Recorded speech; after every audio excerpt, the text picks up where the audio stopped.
Hey guys, it's me again.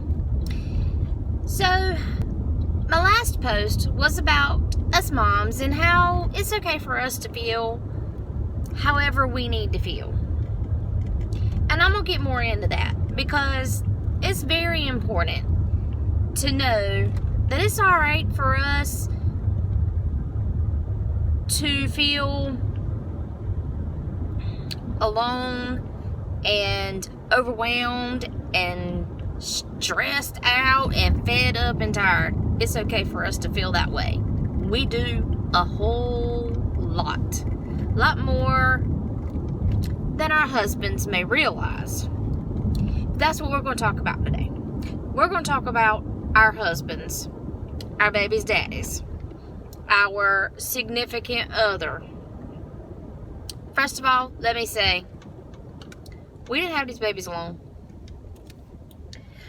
So do not get in your mind that it is, as a mother, it is your sole responsibility to take care of your child. Know that it is okay to let that child's daddy take care of things. Now, I'm a mama who completely says,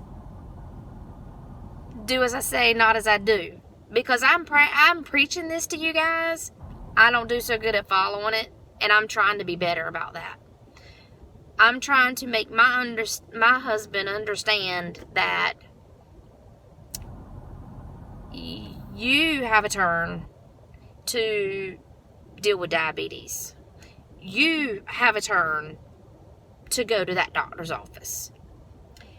You get to go to dance lessons, which is where he's at tonight. Thank you. But yet I'm still going to pick up my son from gymnastics. There's always places for us to go and things to do. Divide and conquer. That is important. Do not do it alone. You don't have to do it alone. You did not have these children alone. Divide and conquer. It'll make it a whole lot easier. So, do as I say, not as I do. Do not try to take it all on by yourself. It's just too much. You're going to break. Trust me, I know from experience. You will break. And it won't be pretty. It just will not be pretty. Your kids will look at you like your head is spinning around, like you've just been, possessed by the demons, because that's about what it feels like, that moment when you have just had all that you can and you realize that you can't do this by yourself. Yeah, it's like you need to call a priest and have an exorcist, because your head does spin around. Your eyes roll in the back of your head. Mine do. My mama used to tell me all the time she was going to slap my eyes in the back of my head if I rolled them at her one more time. So whatever your passive-aggressive, head-spinning, eyes rolling, it all comes to fruition when you get to that breaking point. So don't let yourself get there. We don't have to do it alone. I love that my children think that I am Super Mom and Wonder Woman. And I love the cards that I get at Mother's Day that say how great I am. And I am great. Don't get me wrong. I'm great. And I am a superwoman. But I can't do it by myself. It's just not possible. Sometimes you have to stop and say, please help me. If it wasn't for my mom and dad, I'd been crazy a whole years and years and years ago. If it wasn't for my mom and dad. Everybody's not as lucky as I am. Not everybody has their mom and dad with them or in a position where they can help them.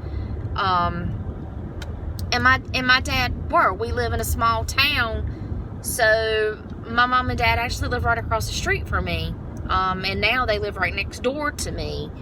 And when I need a break, I can call my mom and say, Mama, you gotta take these children, take them somewhere, do something with them. I need a break. If I hadn't have been able to do that, yeah, It would have been an exorcism of Tanya. Forget Emily Rose. Tanya would have been the exorcism next on the list. So don't try to do it by yourself. You don't have to do it by yourself. Friends, even if it's just to take an hour and just walk out the house, walk down the road, ride around in circles, get out, do something, get away. But you don't have to do it by yourself. And I know it's hard to ask for help. I have a really hard time with that. My thought is, if you can't see I don't need help, then I don't need you. I have to get away from that, because people are not mind readers. And if you don't ask for help, some people think, I don't want to intrude. So you gotta let people know that you need some help. And even our husbands, they don't see the writing on the wall. You can't write it on the wall. They're not going to read your mind. You got to get the crayons out, and the solid white paper don't get the lines. The lines might confuse them. Write it out for them. Tell them what you need them to do, what time you need them to do it. We shouldn't have to, but we do. We are the schedule keepers, and that's what we do. Kudos to you guys who do it. Good job. Just not all of them do it. Just tell people you need help. It's not a sign of weakness, because I know that's how I felt. I felt like if I asked for help, I was failing, or I was too weak. People would see I was not strong enough to handle it. It's not true, guys. Asking for help is one of the strongest things you can do. So, ask for help when you need it. It's not a bad thing.